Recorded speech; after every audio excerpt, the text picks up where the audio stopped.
people. I'm Sinead, and welcome. I was gonna start by showing you the first floor down here that I've gotten started on before we go over and do the upholstery work on the chair, because yeah, I want to finish up that chair we started last week. And I was just going to insert a photo, but I want to show you the bed that I did on Wednesday, the distressing, how that finished up. And that's going to require that I just take the camera and lower it down and show you, because I can't adjust this so that you can see it. But you can see that, you know, we've got some fun happening in here, I guess. Let me show you that. So I've got the ceiling painted, and the floor is, it has shellac on it, as well as halfway up the wall. So that's where the tonal difference, there's kind of a line through there where you can see a difference in tone. That's because I only shellacked about halfway up the wall. And the wallpaper you see there will go on the top half of the wall, and then I will do the watercolor paper strips around for trim paper. At least on the pink, it'll go at top and at the bottom of the paper, and then on the blue-green paper, it'll go just at the bottom of it, because it already has a fun strip of paper at the top, assuming it goes in correctly. But anyway, and over here on the finishing, you can see the distressing and how that turned out. Again, this doesn't record quite as brown as it actually is, but this is kind of what it's going to look like on the third floor, because the third floor has the same burned wood up there. And top floor, meant top floor. So the top floor has the same burned wood, and I will shellac it and finish it, and so the bed will look pretty much the same once it's up there as far as the surrounding area. I don't think I'm going to put wallpaper in Jane and Jody's space. But anyway, let's go over to the desk and work on the chair. Remember the tracings we made of the back of the chair and the outside edge of the chair? So I cut those out to use as patterns. And so we have 2 sides and 1 back for putting fabric around the outside of the chair. And also the seat. Here's the pattern for the seat. Cut that out in cardstock or cracker box or cereal box. And then you cut out pieces that are smaller than the full-size pieces, because they have to go on the inside here. And the inside has, on this piece, you have to subtract the width of the side piece and the thickness of the bottom to get that. And you can, you know, then adjust this pattern piece, or just, since it's the square edges, you can just mark it and then use a ruler and take it down so that it's narrower and shorter. You see that it's shorter there. Anyway, and then just keep trying all these pieces against the chair until it fits like you want it to. So this fits in here. One of the things I did do already is take and cover the piece for the seat, because I wanted this done first to fit in there all the way, and then that will kind of slightly affect how deep the other pieces sit down in there, because they're sitting on top of this piece. So that amount of thickness there will come off that piece as well. So that's why you want to put this in place first and then check your measurements and how it's fitting with the other pieces. So with the cardstock seat piece, I wrapped fabric around it and glued it. And you take out excess fabric, like taking wedges out where it goes around the circle here. and cutting this corner here at 45 so that it doesn't have all that bulk of fabric. Now, I have seen people just glue the fabric around, and I also cut into this corner so that it would go in there neatly. They'll just glue the fabric around and then cut off the excess, and that works great on these outside curves, not so great on these inside corners. So these do need to be cut before you try and wrap it around. And as per the instructions on this chair, that's all, you know, you could just cover the card stock that comes with it and glue it in here and be done. But for what I want to do is I've covered this and put it in here, and then made a cushion out of my 2 layers of foam that I had. And no, I have not covered it yet for either chair. I've only got the one cut out. But you'll note that that's really loose in there, and that is because this one fits the other chair. For the cushion that this chair already has.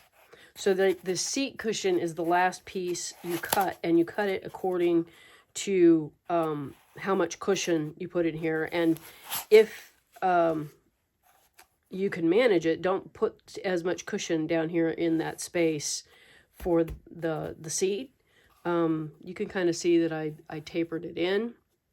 I could have tapered it in more, but at the time I didn't have the cushion ready to go and hadn't decided that that's what I was going to do. So those are things to, you know, that will need to be adjusted. Is the back of this is going to take up space because it's cushioned, and the sides here are cushioned and they're going to take up space. So this seat cushion should probably be the last thing that you adjust after you've got your other pieces in place. And start with the bottom liner, then you can go to these edges here. You need to finish these edges, and maybe not glue this in until you've done these edges, just so that you don't get glue on it. You can take just a piece of fabric and glue it in place, but don't glue here. You're going to glue on the sides and take similar notches out and whatnot to get this in place across here. But one of the things I ran into is that I wanted to kind of secure these pieces on as I put them, and I couldn't stitch into this once it was glued down. I did manage to do that here and right here, but it was really difficult. So what I was thinking was that rather than sticking this fabric just on here, lifting it a little bit with strips of felt or quilt batting if you've got it, something that'll bring up that fabric just a little bit and give it a soft area to stitch into. So I am going to glue this felt strip on here first, and then come back and put the fabric on.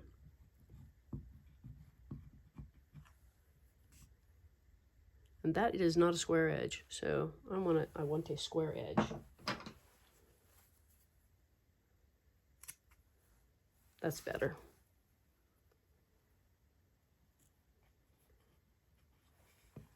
The felt is all glued around, and I just took this piece up to the back and cut it, and then this is a separate piece. So just to make it easier, don't try and turn corners, just cut it off as you get there. And make sure mine is a little bit wider than the piece of wood. So I kind of just try to keep it flush with the outside so that it would do less of a snake. I don't actually think it matters. Once, you know, the piece of fabric is over the top, I just really don't think it's going to matter. But that's just me trying to solve a headache that might happen. Not one that's guaranteed to be a problem. So with the fabric, I'm going to make sure that I fold under this edge so that it doesn't have any raw edges sticking out here where it won't be covered.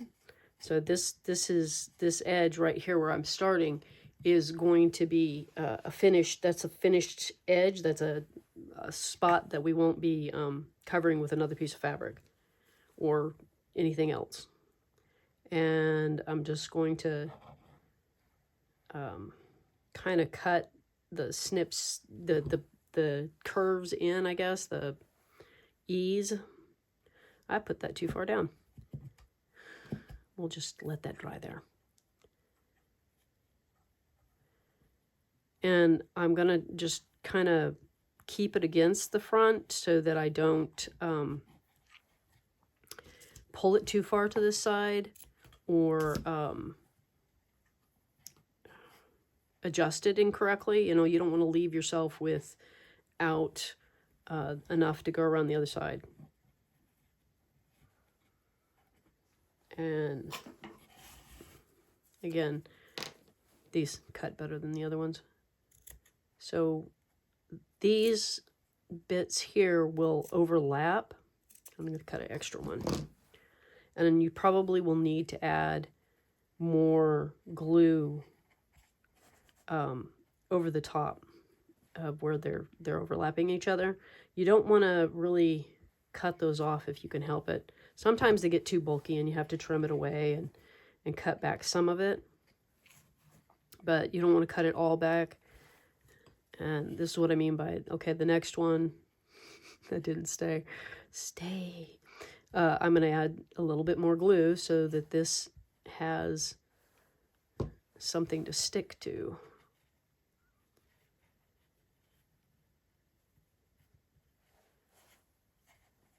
And this last one wasn't actually needed. And then when we get to this inside, this kind of curve, it's going to need to have the kind of notches that let it open.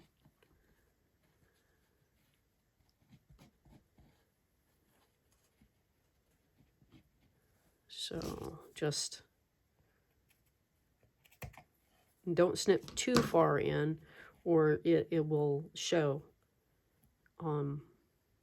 which is a little bit dangerous about what I just did because the fabric was folded over. I don't know if that's close enough together. Yeah, I think that'll be okay. Now I had planned to just take this all the way around and not cut it at the corners, at this corner. There's so many corners. I think we're okay there. We're just gonna snip this curve. Maybe that'll make that easier.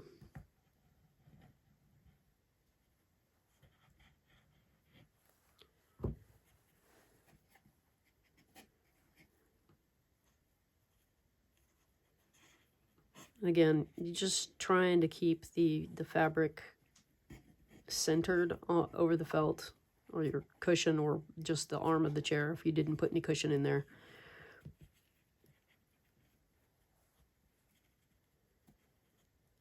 That's one of the things about the way that Sandra Co designed this chair is that it eliminates the need for doing this. This is just a different aesthetic. I like hers, but obviously I've got a thing for cushion having the whole thing covered.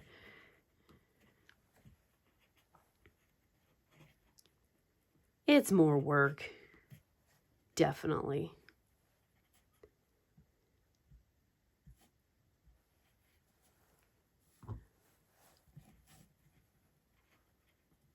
Now it looks like I need to take a couple of more snips. Now, if you don't snip it, it will make little ridges that stand up, and you'll need to cut those away or work at really getting them to lay down. I'm having a little bit of a problem with the edge of the fabric keeps curling under, and that too will make lumps. And all they do, like you're gonna put the fabric over a piece of cardstock, so it's not really gonna show these lumps, but it will make it harder to get the back of that cardboard with the fabric and everything to stick. The more lumps there are here, the harder it is to get it to stay down and make a neat finish. Okay. I'm contemplating turning my corner now.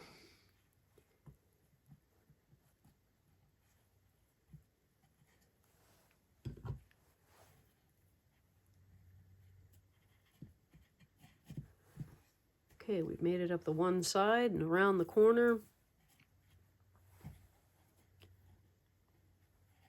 Everything looks like it's sufficient amount of fabric to go to the other side. And then I'm just going to keep this here, like up against, and there's going to be this little fold, this little 45-degree fold to go to the inside.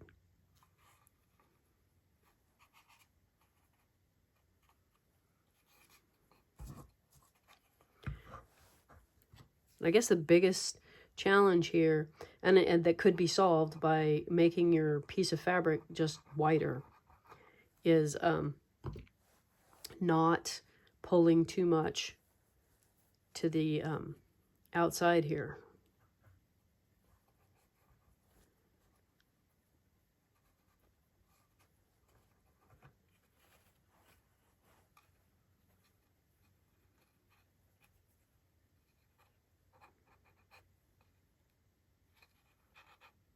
I don't think these curves up here need all that much extra fabric, but I am going to put a tiny little snip right there, just in case.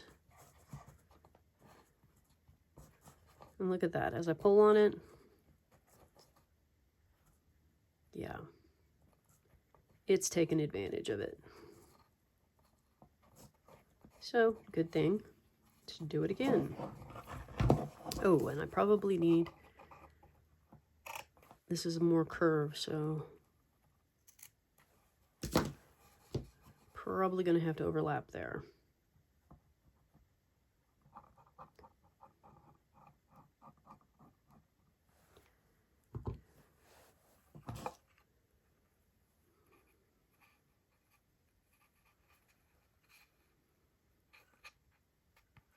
So I'm just pulling it to the inside of the chair to make sure that I've left enough fabric to go around.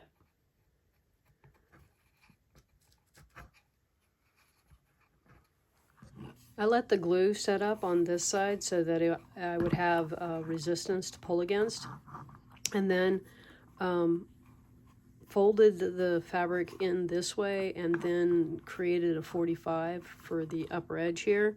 I'm also realizing that as I glue this down, that it actually needs clips to hold it in place, that there's enough resistance that mine is not wanting to glue down. Now maybe if the fabric was a wider piece, I wouldn't be having that problem, but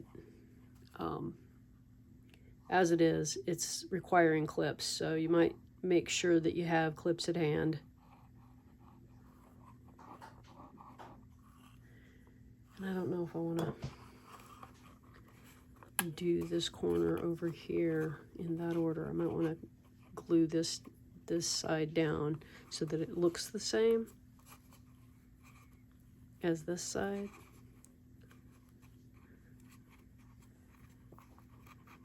One of those things where it might make more sense to start at the top edge. You can see here it just keeps popping right back up.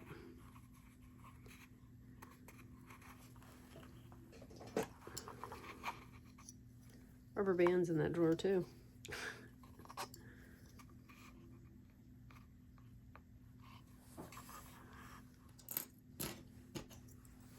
I'm going to get this side the same as I did on over here. Try and get this side down before doing this back edge on the top.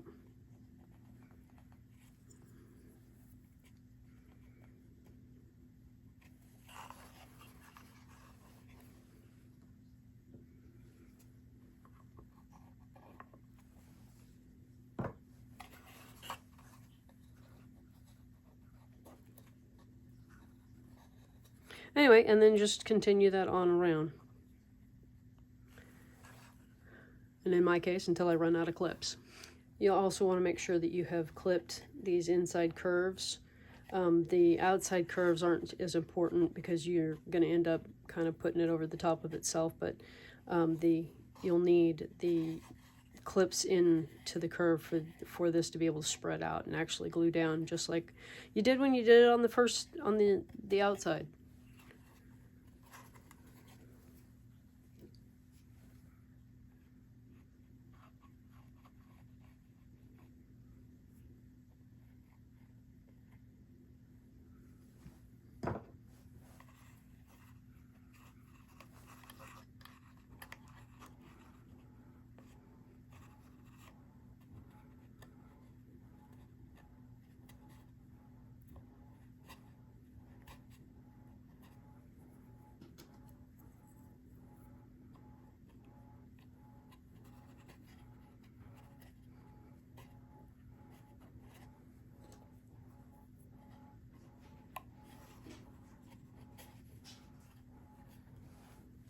Forgot the glue there.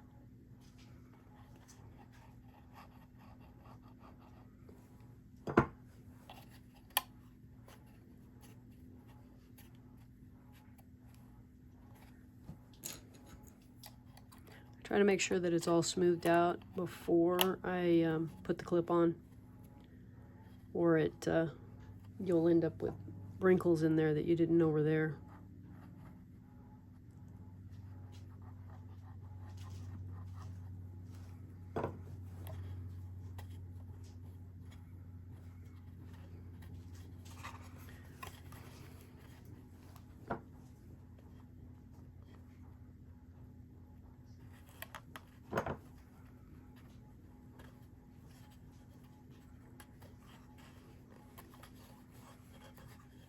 A little tricky getting that all overlapped there. Okay. We're gonna have to get a clip on up here. Get that to stay long enough to get the clip on. There we go.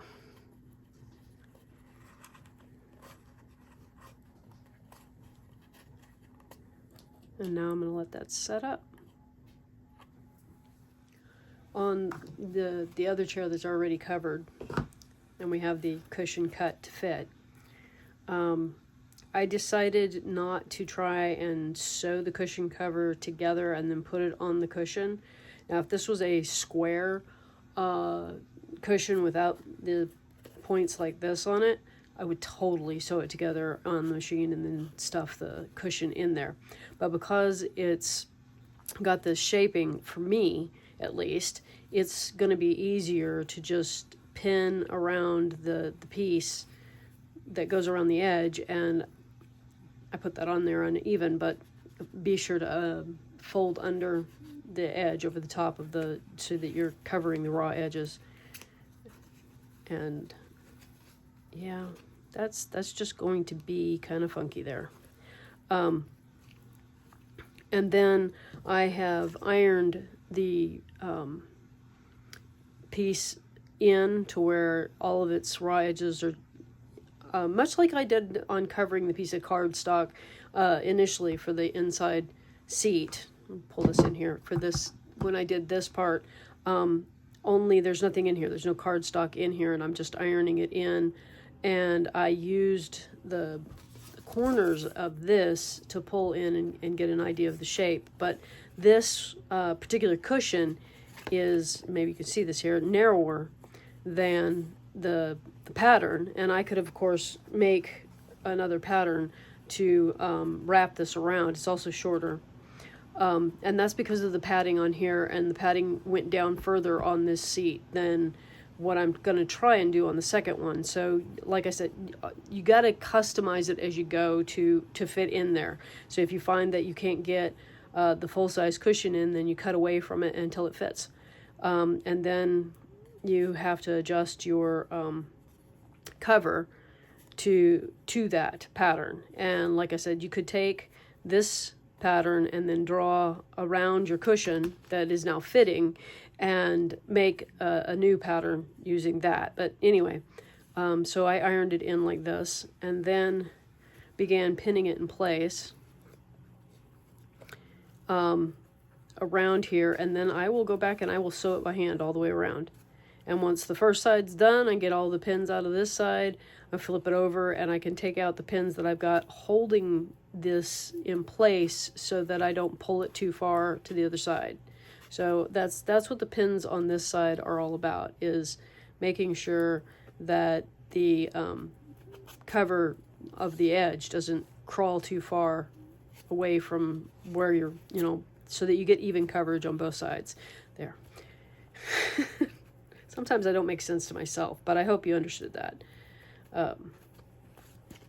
And so on the part of the upholstery to cover the outside of the chair, I've taken the cardstock pieces and taped them together to make it easier to handle.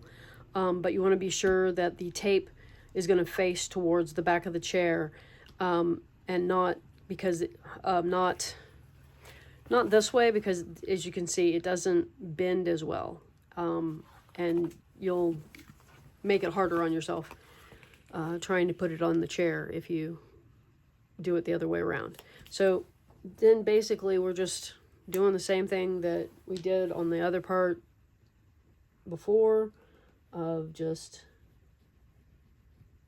gluing the fabric to the cardstock as neatly as possible.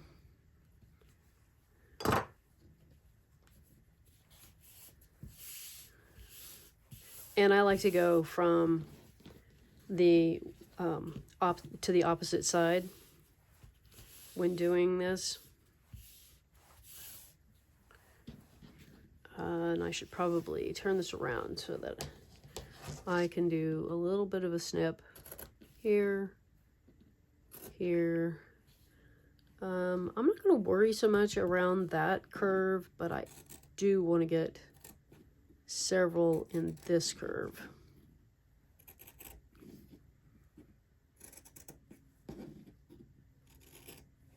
This might get too bulky and I might have to pull some of that away.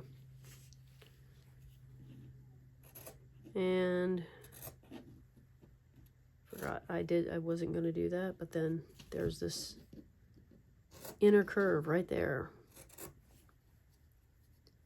Yeah. Okay. And starting in the middle.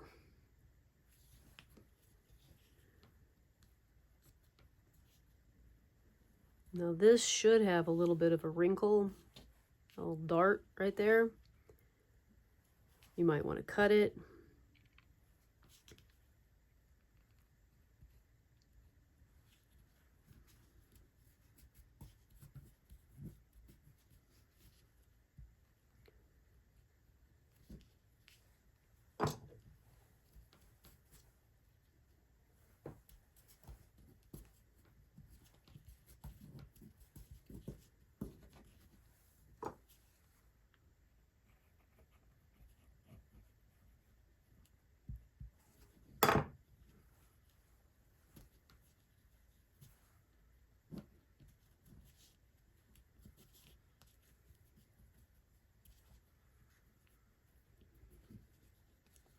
And you might want to add more glue where you've got fabric covering fabric. That's feeling really bulky there. So what you can do if you end up with a lot of bulk like that is cut away the fold, and that will help remove the bulk. You could also cut away the extra there. That's not as important, but if it's, I would probably glue it. Like before putting this attached to the chair, make sure that all the little flaps are glued down, just to make it easier. Oh, okay. It's either trim them off or glue them down. Your choice. and then go and do the ends. For doing the upholstery on the inside of the seat, I wanted a little bit of cushion. So I have here, what I did was use, this is an old wool blanket. It was partially moth-eaten. So I like to save those kind of things because they can be used on projects like this. And this is wool stuffing that I needle felted. You'll note that this goes all the way to these edges, but not to this bottom edge. This is for the cushion to have some room to be. And I took it all the way to these edges because that's the main part of the seat you see is within the back. And then on the sides, you take away a little bit so that they can sit together and be able to fit inside the seat. It's so that these can accommodate each other once it's in place. And again, leaving room for the cushion.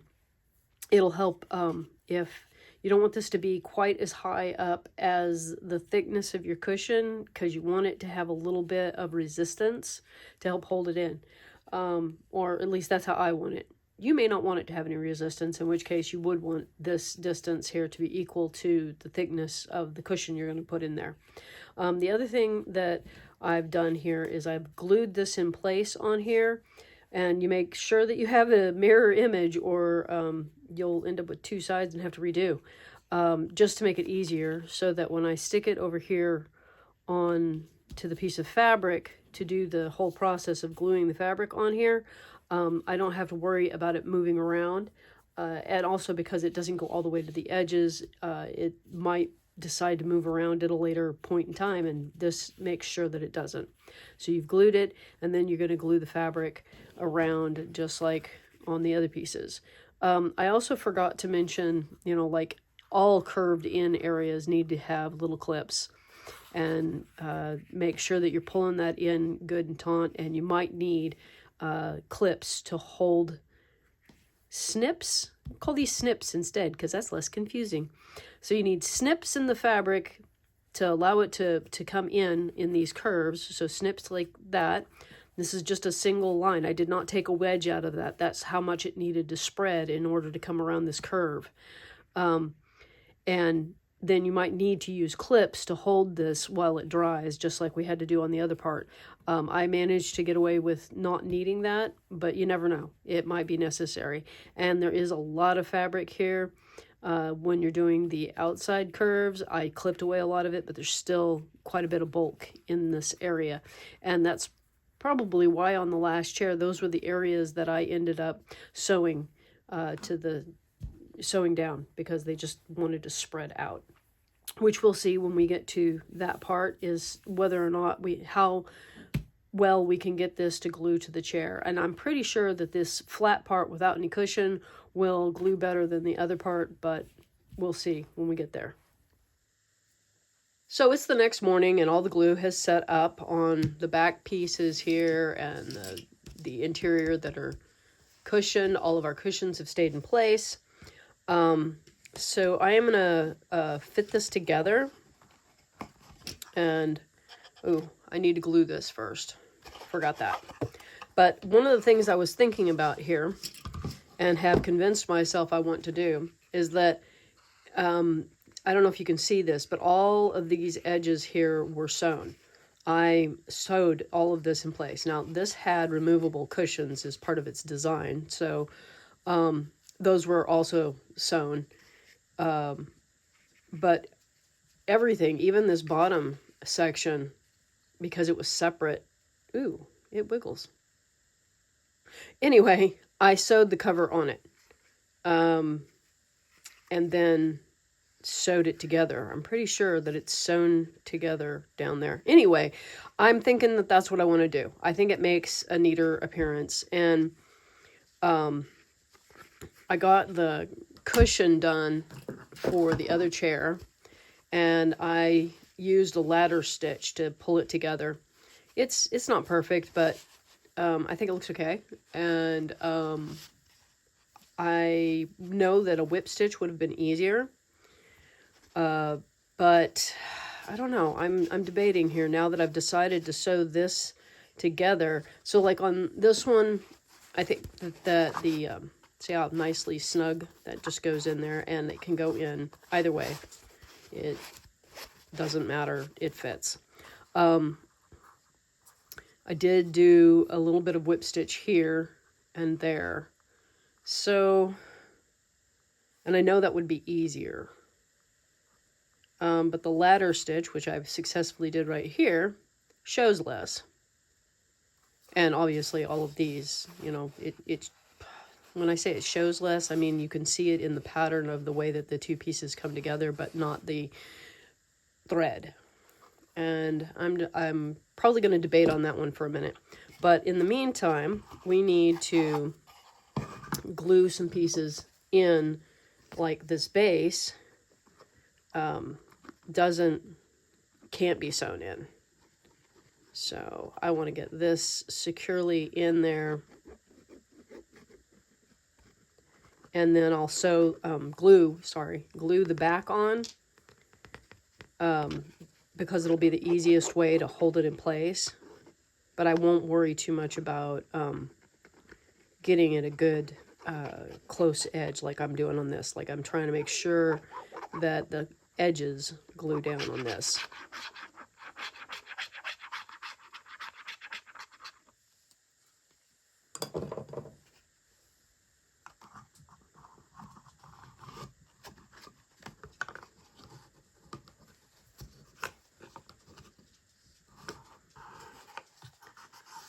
I got out the big clips because I was thinking about, you know, clipping the whole thing up here together, all the 3 layers, but now I'm thinking I don't need it if I'm going to sew it down, and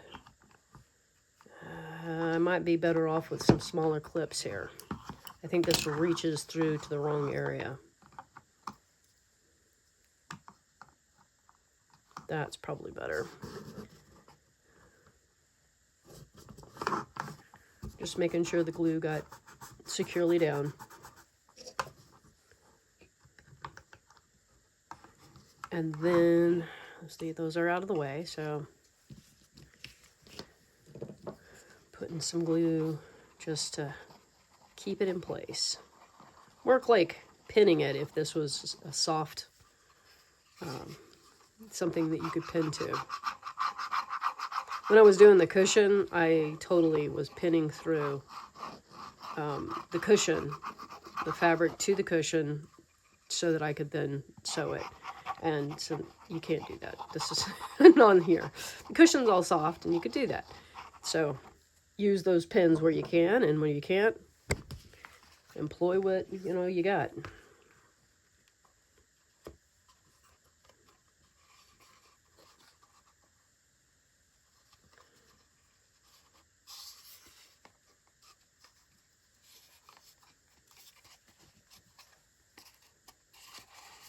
Well, maybe we do need to use this just to give it a few.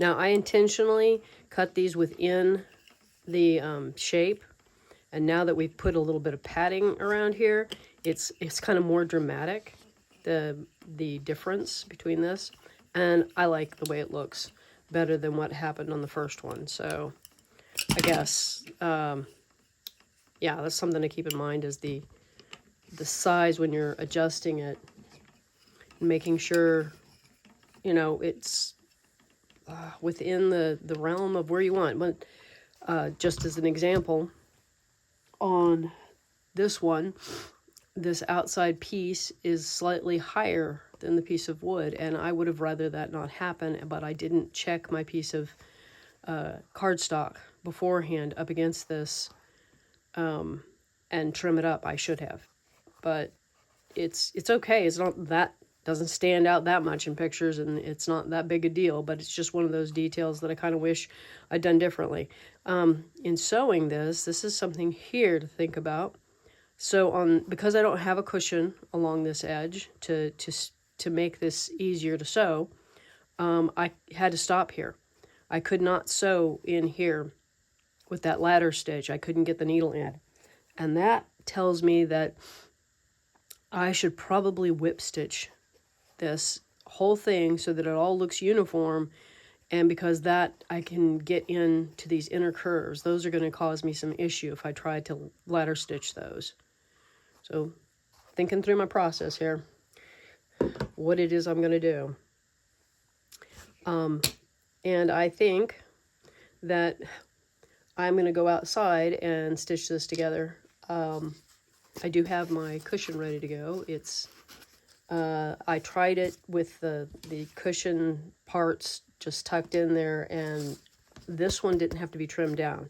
It's like I got the spacing here exactly right. The cushion just slid in, whereas this one, like I said, when I made this, I wasn't planning on this thick a cushion, so I didn't take the padding. I didn't stop it as soon, so it was interfering with the cushion going in and had to be trimmed. And so, you know, when you're covering a chair, that might be something you need to watch out for, is altering it to fit together. I was pleased that I didn't have to go carving on this one any more than I had already done. And I will cover that and put it in there. But I am going to end with this because, hey, we're out of firewood and it's cold in here, and I want to go outside in the sun where it's warm. I hope that you have a delightful creative day, and that you enjoy the rest of your week, and that it's wonderful. I will see you in the next one. Bye-bye.